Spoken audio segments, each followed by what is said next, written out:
Salut! Bienvenue sur Passepartout. Alors Passepartout, c'est notre voilier qui nous permet de voyager à travers le monde. Mais c'est aussi notre maison. C'est pour ça qu'on a décidé aujourd'hui de vous faire un petit tour du propriétaire. Donc là, je suis sur le canapé. C'est un endroit sur lequel on peut faire un lit 2 places quand on a des invités. Mais ici aussi, on peut s'allonger un petit peu quand on est en navigation. C'est un bon endroit pour se reposer. Mais si on veut vraiment dormir, notre lit c'est ici. Ça c'est ce qu'on appelle la cabine avant, c'est la pointe avant. Il y a un grand matelas, on a des couvertures et c'est là qu'on dort quand on veut vraiment dormir. Ici, c'est la table à cartes. Alors c'est un petit peu notre bureau, c'est là qu'on va pouvoir travailler sur l'ordinateur par exemple, mais comme son nom l'indique, c'est là qu'on y range les cartes. Donc je vais y trouver des cartes marines sur lesquelles on va pouvoir se repérer, mais aussi des instruments de navigation comme par exemple une règle CRA ou un compas.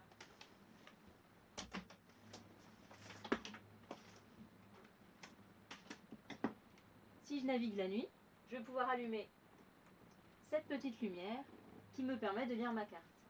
Elle est rouge, ça permet de ne pas trop réveiller celui qui est en train de dormir à l'avant. Ici, on a d'autres instruments de navigation. Par exemple ça, c'est le GPS.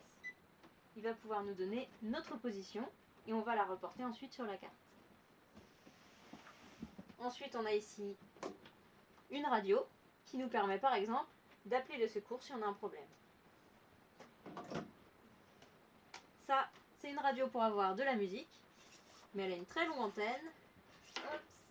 Et on va aussi pouvoir capter par exemple la météo quand on est au large. Dans un bateau, dès qu'il y a un tout petit espace, on va faire des placards. C'est pour ça que tout ça, c'est des placards et des bibliothèques.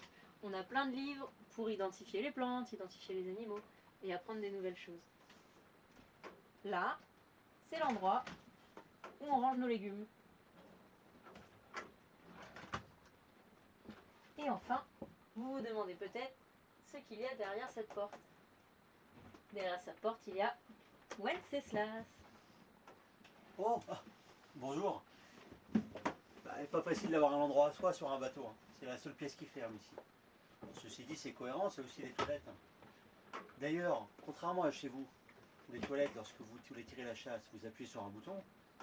Nous, c'est l'eau de mer qui est en dessous, qu'on va faire monter à l'intérieur du bateau, dans les toilettes, pour pouvoir évacuer. Je vous montre. On a une pompe. Là, j'ai de l'eau de mer qui rentre à l'intérieur. Et pour évacuer, je peux aussi. Enfin, je dis toilette. Vous voyez, il n'y a pas que des toilettes, c'est aussi un placard à cirer. C'est l'endroit, en gros, après avoir fait une navigation, quand nos cirés sont très humides, on les met ici. Et puis comme on a un petit chauffage, ça permet de les sécher. Placard à cirer, placard à chaussures, un médicament aussi. Finalement, peut-être un peu comme toutes les salles de bain. De ce côté, c'est un peu différent. De ce côté, c'est la cuisine. Et la cuisine, c'est un peu comme les toilettes sur un bateau. Si jamais on veut de l'eau, il faut pomper. Ici, pas de robinet. Je pompe, et là j'ai de l'eau douce qui sort, sur cette pédale du moins. Sur celle qui est à côté, c'est de l'eau de mer. Pourquoi disons que quand on est en navigation, l'eau de mer c'est plutôt pratique en fait. Ça permet de laver la vaisselle en ne consommant pas son eau douce. Bref, on la garde. Et vous savez, les bateaux ça bouge. Ça bouge des fois en incliné de plusieurs degrés. Essayez de faire de la cuisine quand vous êtes incliné de plusieurs degrés.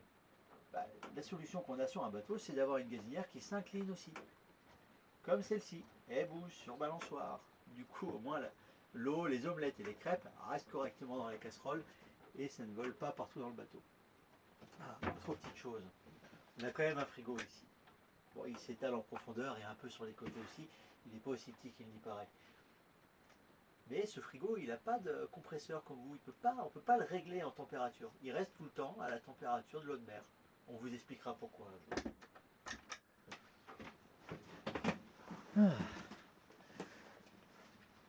En attendant, sur les bateaux, on a aussi un petit chauffage électrique lorsqu'on est à quai.